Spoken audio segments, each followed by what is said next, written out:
lots of work this morning going into the 62 Impala with the dual quad 409, getting it ready for the Dr. George show this weekend.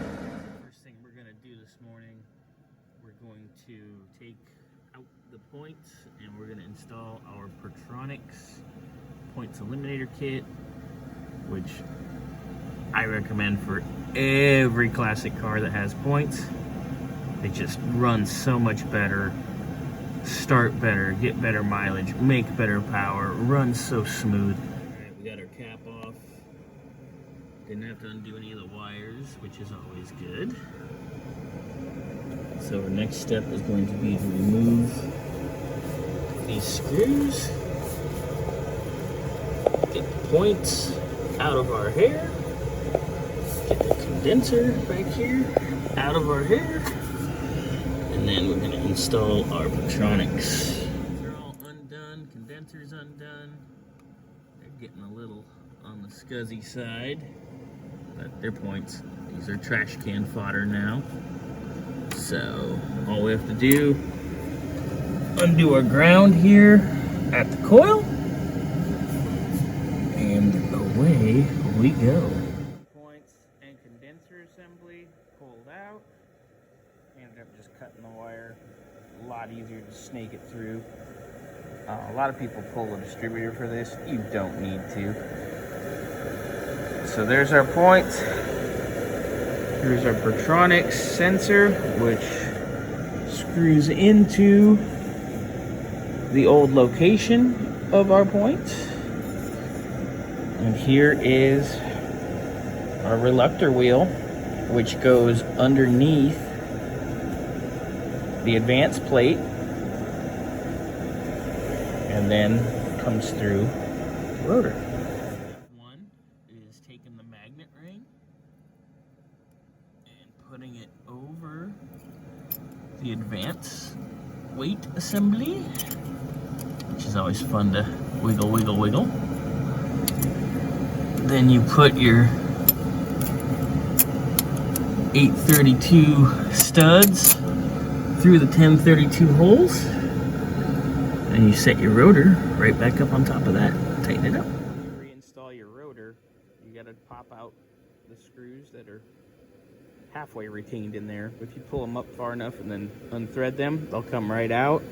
Gotta tighten up our two nuts here that retain the magnet wheel to the bottom of the rotor and the advance weights. Remember again, on the rotor, it goes one direction. You know, one direction, like that crappy boy band that all the kids like. One direction. So I'm going to tighten these up, and we're going to install our module, hook everything up, and then we'll be ready to light this candle. Our module's in. You have to remember, you need to keep an air gap with this at its lowest point, not highest, but lowest, between 10 and 50 thousandths, 60 max. The kit comes with shims where you can pull the distributor and shim the shaft up if you need to.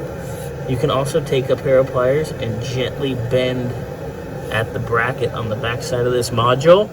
Caps back on. We just need to take these two wires, put the terminals on them real quick, put them on positive and negative here on the coil. All wired up. Time to get ready to fire up.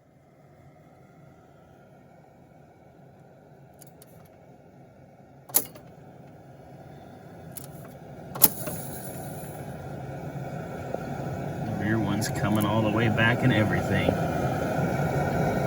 Nice new springs. It's gonna feel a lot better. Alright, so we're fired up. We're running. We've got our Pertronix Ignitor in. Things are moving good, good, good. Verify our timing, do some adjustments, check our vacuum at idle, get her dialed in. So while it was idling, got our new springs on here. They're working real nice. but it was still just a little bit hanging this rear one open. So I put just the larger diameter, softer spring on it, so it pulls it closed now. We were having issues here with it randomly high idling when you let off the throttle. I discovered that the secondaries on the primary carburetor were sticking open because this screw was loose. So it was either binding, or once you get it to reset itself, similar to that, it would hit and this would miss it at all. This would be pushed in and this would totally miss it. So they wouldn't open at all, so it would backfire through the carb. So between the bushings and retiming everything, we're getting pretty nice and smooth now. All right. Got everything all dialed now. Have no more sticking / not opening. Do whatever it wants. Secondaries. Check both of them. They're both nice and snug. Retimed everything. Adjusted the idle. Adjusted our idle mixture. Just gonna check one more little bit of idle mixture, but we're idling good right now.